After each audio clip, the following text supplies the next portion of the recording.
אתם מאזינים לפשוט עברית עם עומר גלילי.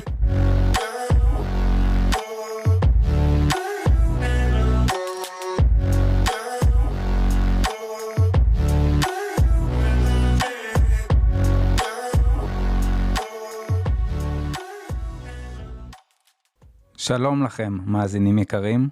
איך הולך? אני מקווה מאוד שאתם במצב רוח טוב, ומלאים באווירה של חג. אז ברוכים הבאים לפרק מספר 10.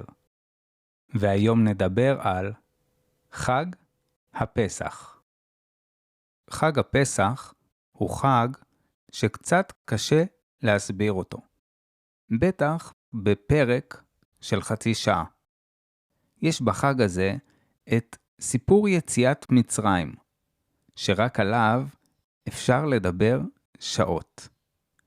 יש גם הרבה חוקים וכללים בפסח, והרבה התעסקות במושגים כמו חופש, בחירה, התחדשות ותקווה לעתיד טוב יותר. כמובן שכמו כל חג יהודי, יש בחג הזה הרבה אוכל, יין ושירים מצוינים. אז בפרק הזה אני מראש מודיע לכם שאני לא אוכל לדבר על הכל.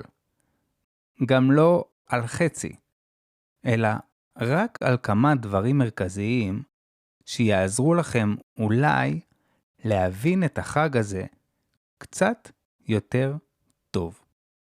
אז יאללה, שימו ווליום, שבו במרפסת, או צאו לאיזה סיבוב בחוץ, כי אנחנו מתחילים.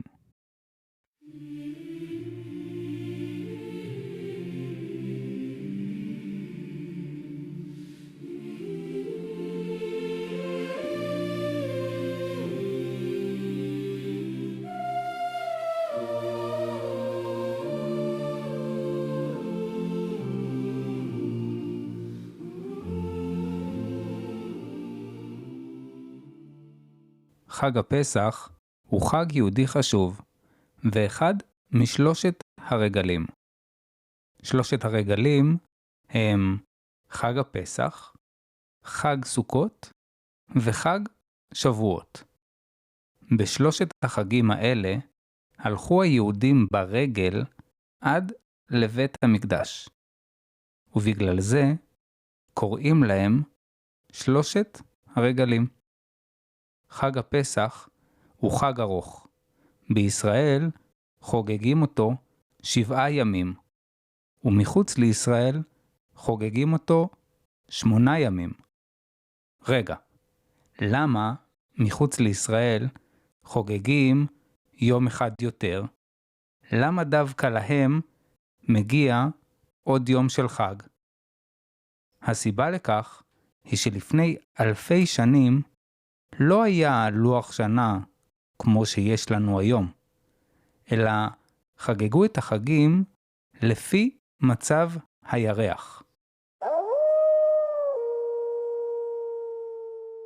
וזו הסיבה שחגים יהודיים כמו פסח, סוכות, ט"ו בשבט ופורים נחגגים באמצע החודש העברי. הבעיה שלא כולם יודעים מתי הירח באמת מלא, וגם לא כולם עוקבים אחרי הימים המדויקים של החגים. ובגלל זה פעם החליטו לשלוח אנשים מירושלים כדי להודיע למי שגר רחוק מתי באמת מתחיל החג. אבל עדיין זה לא היה כל כך פשוט, כי אותם אנשים שיצאו מירושלים היו צריכים ללכת ברגל, או לרכוב על חמור, או על סוס, וזה לקח זמן. לפעמים הרבה זמן. כדי שלא יהיה מצב שבו השליחים יתעכבו בדרך ולא יספיקו להגיע בזמן, הוחלט שבאזורים שמחוץ לישראל יוסיפו עוד יום לחג. רק ליתר ביטחון. גם היום, למרות שיש לנו כבר לוח שנה ואת כל הטכנולוגיה שבעולם, עדיין שומרים על המנהג הזה, שנקרא יום טוב שני של גלויות.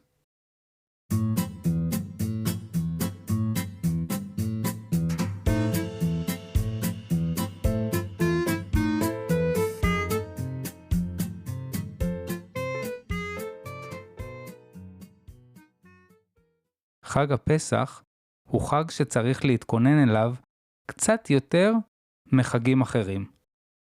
הסיבה העיקרית לזה היא שלפני הפסח צריך לנקות את הבית מחמץ. מה זה חמץ? חמץ הוא כל מאכל שעושים אותו מדגנים.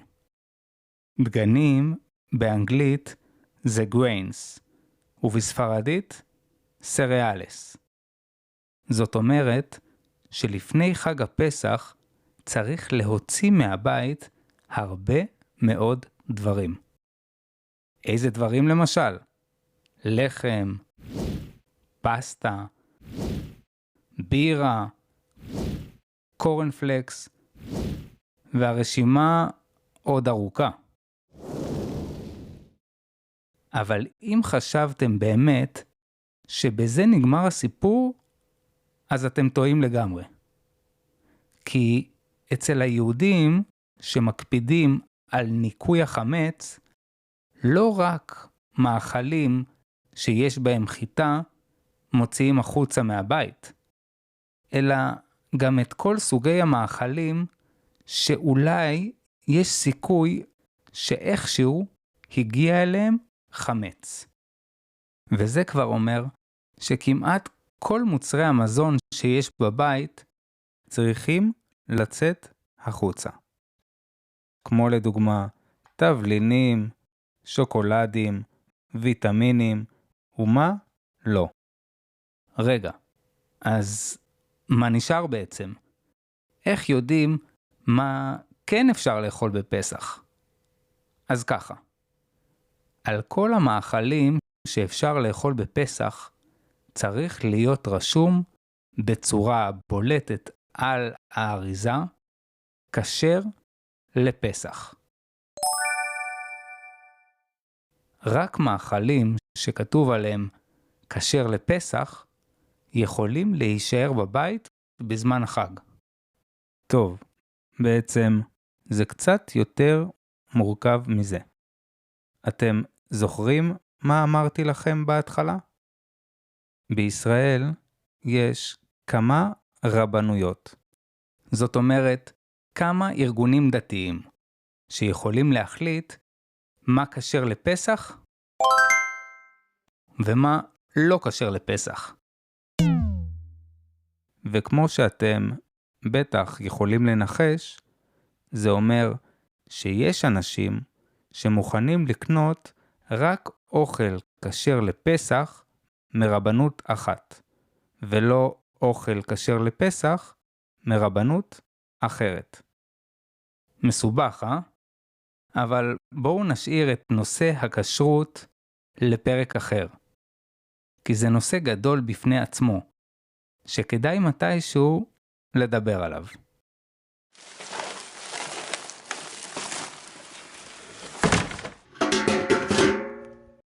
אז זרקנו את כל החמץ שהיה בבית. וגם יש לנו כבר אוכל כשר לפסח. אבל מה עם כל הכלים שיש בבית? האם הם באמת נקיים מחמץ? ומה עם הכיור, המדפים והארונות במטבח? ובכלל, מה עם כל הבית? איך באמת אפשר לדעת שלא נשארו בו שום שאריות של חמץ? כי מה אם אחד הילדים אכל לפני שבוע סנדוויץ' בחדר שלו, ונפלו שם כמה פירורים.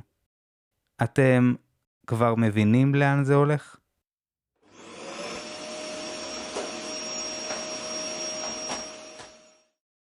לא סתם חג הפסח הוא גם חג של ניקיון הבית. משפחות ששומרות על המסורת של ניקוי חמץ דואגות לנקות את הבית עוד הרבה לפני החג, באופן מאוד מאוד יסודי. ומאותו רגע שהבית נקי, אסור כבר להכניס אליו יותר חמץ.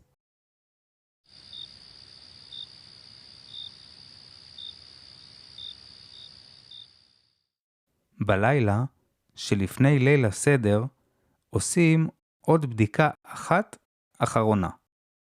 לפני הבדיקה מישהו מחביא 10 חתיכות קטנות של חמץ בחלקים שונים בבית.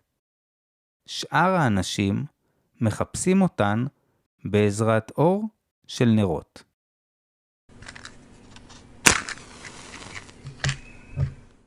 למרות שזאת נראית אולי כמו בדיקה סמלית כזאת שעושים רק בכאילו בשביל להכניס אנשים לרוח של החג, המטרה שלה רצינית לגמרי. זאת בעצם ההזדמנות של כולם לעשות בדיקה אחת אחרונה, כדי לגלות פירורים של חמץ שאיכשהו לא התגלו בזמן הניקיונות. עכשיו, אולי אתם אומרים לעצמכם, זה לא סיפור כזה רציני. גם אני יכול שלא להחזיק חמץ בבית במשך כל תקופת החג. אבל העניין עם ניקוי החמץ ממש לא נגמר בבית. כי מה עם החמץ שאוכלות החיות? ומה עם החמץ שיש במסעדות או בסופרמרקטים? ובכלל, מה עם כל החמץ של המדינה? כי גם למדינה יש מאגרים של חיטה. מה איתם? הרי לא זורקים אותם, נכון? אז ככה, נתחיל מבעלי החיים. אלה אוכלים בפסח תערובות מיוחדות שמתאימות לחג, כמו תירס, סויה או קליפות של פירות שקשרים לפסח. ונעבור למסעדות. הרבה מסעדות מחליטות לסגור בזמן חג הפסח ולהוציא את כל העובדים לחופשה. זה הפתרון הקל. מי שלא סוגר צריך לעבור הכשר לפסח ולנקות את כל המסעדה מחמץ. זה סיפור מאוד יקר, אבל לפעמים זה גם יכול להשתלם. כי היום יש תחליפים להכל. במקום קמח רגיל שעשוי מחיטה, יש קמחים אחרים שמותרים לשימוש בפסח. זה אומר שאפשר להמשיך להכין פיצות ופסטות ובעצם כל דבר שרוצים מקמחים שקשרים לפסח. ובגלל שפסח הוא חג ארוך והרבה יוצאים מהבית ואוכלים בחוץ, המסעדות מרשות לעצמן לעלות מחירים ומרוויחות הרבה כסף. ומה קורה בפסח עם הסופרמרקטים? אז ככה, כמה חודשים לפני שמגיע החג, הסופרים כבר מתחילים לרוקן מהמדפים את כל המוצרים שלא כשרים לפסח. בתקופה הזאת הם עושים הרבה מבצעים והנחות כדי למכור מהם כמה שיותר.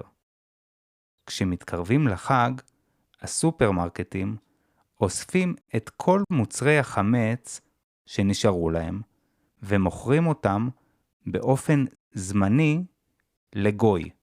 זאת אומרת, למישהו שהוא לא יהודי. אותו גוי שומר על כל המוצרים האלה במחסנים, עד אחרי החג, ואז מוכר אותם בחזרה. בדרך הזאת נשארים בתוך הסופר רק המוצרים שקשרים לפסח. גם פה כל התהליך הזה של החלפת המוצרים והשליחה של החמץ לתוך המחסנים יוצא ממש לא זול.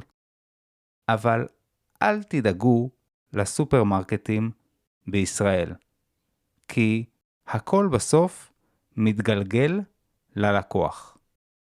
פסח זה חג שעושים בו המון קניות, והסופרים מרוויחים בו המון. הגענו למדינת ישראל. מדינת ישראל לא יכולה פשוט לרוקן את כל המחסנים שלה משאריות של חיטה ודגנים, וגם לא המאפיות והמפעלים הגדולים במדינה. אז מה בעצם עושים? מדינת ישראל מוכרת את כל החמץ למישהו אחד. כן, מה ששמעתם. כל החמץ ששייך למדינת ישראל ולעוד גופים גדולים במדינה, אלפי טונות של חיטה, דגנים ומוצרים אחרים בשווי של 500 מיליארד שקל, כולם נמכרים לאדם אחד. רגע לפני שממשיכים, אני רוצה לבקש מכם משהו. אם אהבתם את הפודקאסט, אשמח שתדרגו אותו באפליקציה שלכם, וגם תעשו לי עוקב.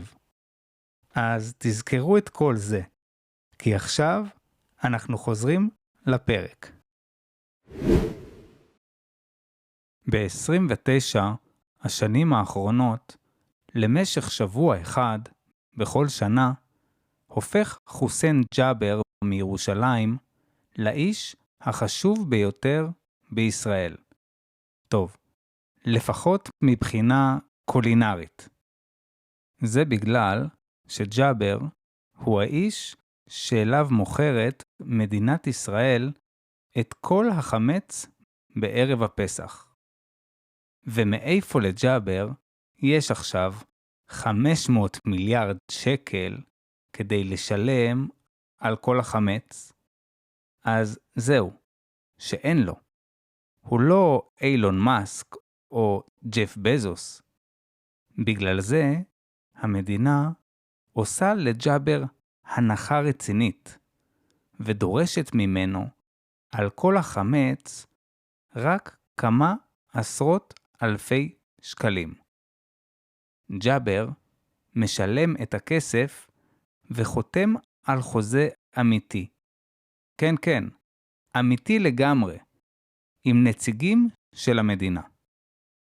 כשנגמר חג הפסח, המדינה באה חזרה לג'אבר ומבקשת ממנו לקנות את כל החמץ שלה בחזרה. ומה אם יום אחד ג'אבר יחליט למכור את החמץ של מדינת ישראל למישהו אחר? שאלה טובה. עד עכשיו זה לא קרה. כי למרות הפיתויים וכל מיני הצעות שהוא קיבל ממדינות שלא ממש אוהבות את ישראל, ג'אבר מבין היטב את התפקיד החשוב שיש לו. וכשנגמר החג, הוא מוכר בחזרה את החמץ למדינה.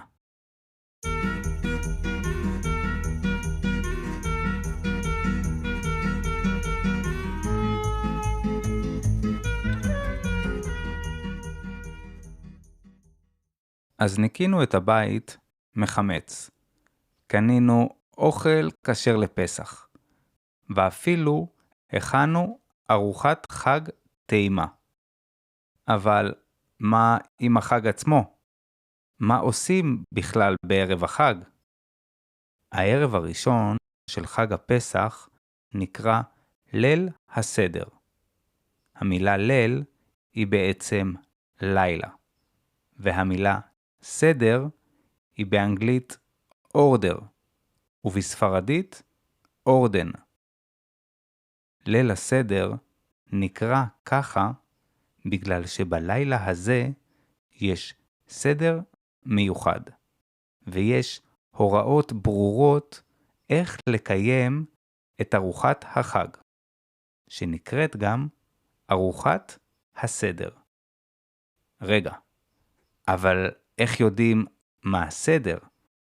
איך יודעים בכלל מה צריך לקרוא, מה צריך לשיר, מה שותים ומתי אוכלים, ובקיצור, איך אמורים לעשות את החג כמו שצריך. בדיוק בשביל זה יש את ההגדה של פסח. ההגדה של פסח היא מין ספר קטן, ספרון, שבו כתוב את כל השלבים של החג, מההתחלה ועד הסוף. אבל אל תטעו, ההגדה היא לא איזה רשימת אקסל של טקסטים שצריך לסמן עליהם וי, או שירים שחייבים לשיר, וכוסות יין שצריך לשתות. במילים אחרות, ההגדה היא לא איזה חוזה שחייבים לקיים אחד לאחד. ההגדה היא דבר פתוח, וכל משפחה קוראת ועושה אותה קצת אחרת. כמו שאתם בטח יכולים לנחש, אין הגדה אחת לכל היהודים בעולם. להפך, יש מלא סוגים של הגדות. הגדה של עדות המזרח, והגדה של עדות אשכנז. הגדות מסורתיות, הגדות מצוירות, הגדות אלטרנטיביות, הגדות לילדים, ואפילו הגדה לפסח שהכינו במיוחד לקיבוצים. אבל לא משנה עם איזה הגדה עושים את הסדר. בעצם כן משנה לכל משפחה. מה שאני מנסה להגיד זה שהתפקיד העיקרי שלה נשאר עדיין אותו הדבר. ומה התפקיד העיקרי של ההגדה? חוץ מלשמור על הסדר והטקסים של ארוחת החג. כדי להסביר מה התפקיד של ההגדה, צריך קודם כל להסביר את המשמעות של השם הגדה. את המילה הגדה לא כותבים באות א', כמו המילה אגדה, שהמשמעות שלה היא סיפור עם, כמו האגדות של האחים גרים למשל. את המילה אגדה כותבים עם האות ה', כי המשמעות שלה היא להגיד, לספר. המילה הגדה מגיעה מהמשפט המפורסם בספר שמות, פרק י"ג, והגדת לבנך. במשפט הזה, שפה הבאתי רק חלק ממנו, התורה מצווה אותנו, בעצם אומרת לנו, שבכל פסח אנחנו חייבים לספר את הסיפור של יציאת מצרים, ולהעביר אותו לדור הבא. זאת אומרת, להעביר אותו אל הילדים שלנו. בחג הפסח, יותר משאר החגים במסורת היהודית, יש לאורחים תפקיד חשוב ומשמעותי. ליל הסדר הוא לא רק ארוחה חגיגית, שבה מישהו אחד מנהל את הטקס, וכל השאר רק יושבים ומקשיבים. בליל הסדר כולם משתתפים, ובמיוחד הילדים. בגלל זה, בליל הסדר לא מביאים רק הגדה אחת לשולחן, אלא מביאים הרבה אגדות, כדי שכל אחד שיושב בשולחן יוכל לשאול שאלות, לקרוא חלקים מהאגדה ולשיר יחד את השירים. הרעיון בליל הסדר הוא שכולם שותפים בסיפור של יציאת מצרים, לא רק המארחים. עוד מושג חשוב בליל הסדר הוא קערת הסדר. קערה היא בעצם צלחת קעורה. זאת אומרת, צלחת שיש בה עומק, שהיא לא שטוחה.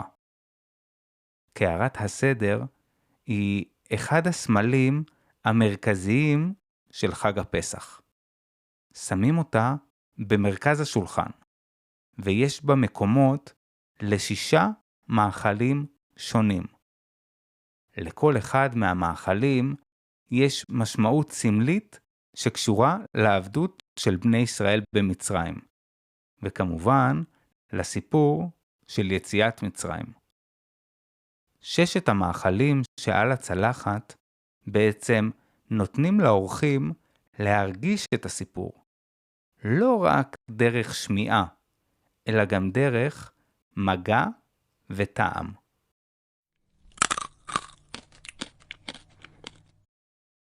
עוד מסורת חשובה בליל הסדר היא שתיית 4 כוסות. במהלך ליל הסדר, כל משתתף שותה 4 כוסות יין, או מיץ ענבים, שנקרא גם תירוש. כל כוס מסמלת שלב אחר בגאולה, זאת אומרת, בהצלה של עם ישראל ממצרים. כל כוס גם מסמלת חלק חשוב אחר בקריאת ההגדה, ושותים אותן אחת לאורך כל הסדר. את הכוס הראשונה שותים ממש בתחילת הסדר, והיא כוס של קידוש. את הכוס השנייה שותים אחרי שמסיימים לספר את סיפור יציאת מצרים. את הכוס השלישית שותים אחרי ברכת המזון, ממש לפני תחילת הארוחה. ואת הכוס הרביעית שותים אחרי שמסיימים לקרוא את ההגדה. ויש גם כוס נוספת, שממנה אף אחד לא שותה. הכוס של אליהו הנביא. לקראת סוף ההגדה, אחרי ברכת המזון, מוזגים יין לתוך כוס מיוחדת שנקראת הכוס של אליהו הנביא. את הכוס של אליהו הנביא מניחים על השולחן, ויש גם כאלה שפותחים את הדלת של הבית, כדי שאליהו יוכל להיכנס ולהתארח. לפי המסורת, הנביא אליהו הוא זה שאחראי להביא את הגאולה, שלום וצדק לעולם. בגלל שבליל הסדר מציינים את היציאה של עם ישראל מעבדות לחירות, זאת אומרת לחופש, אז רוצים שתהיה תקווה לעתיד טוב יותר, ולכן מזמינים את אליהו הנביא. ולמה דווקא מוזגים לאליהו כוס של יין? טוב, בגלל שכמו הרבה דברים ביהדות, היה פעם ויכוח בין חכמים אם צריך לשתות בליל הסדר 4 או 5 כוסות. שאלת הכוס החמישית נשארה פתוחה, עד שיבוא אליהו הנביא ויפתור את הוויכוח. עוד מנהג של ליל הסדר, שעוזר לחבר את הילדים לחג ולשמור אותם ערניים עד הסוף הוא חיפוש האפיקומן. האפיקומן הוא בעצם חתיכה של מצה, שאותה מחביאים, זאת אומרת מסתירים, בזמן הסדר. הילדים לא יכולים להתחיל לחפש את האפיקומן איך שמחביאים אותו. הם צריכים להמשיך להשתתף בקריאת ההגדה, ולחכות בסבלנות עד שמסיימים לאכול את ארוחת החג. כן, גם זה מאוד חשוב שהילדים יעשו. רק אחרי זה הם יכולים סוף סוף להתחיל לחפש את האפיקומן. הילד או הילדה שמוצאים את האפיקומן מקבלים בדרך כלל איזה פרס קטן. אחרי מציאת האפיקומן, בדרך כלל מסתיים ליל הסדר. רוב הסדרים נוהגים לסיים אותו עם הכוס הרביעית של היין. אחר כך נהוג לשיר את השירים הקלאסיים של פסח, כמו אחד מי יודע, חד גדיה ועוד. ומה קורה אחרי זה? אחרי השירים כולם כבר קצת עייפים. עייפים מהאוכל, מהנהיגה בכבישים הפקוקים של החג, מהילדים, מהיין וממה לא. אבל אי אפשר ממש לנוח, כי צריך לעזור לפנות את השולחן, לשטוף את הכלים, לשים את האוכל בקופסאות למקרר, ולהשכיב את הילדים הקטנים לישון. כי אולי היינו פעם עבדים לפרעה במצרים, אבל גם היום לא באמת השתחררנו לחופשי.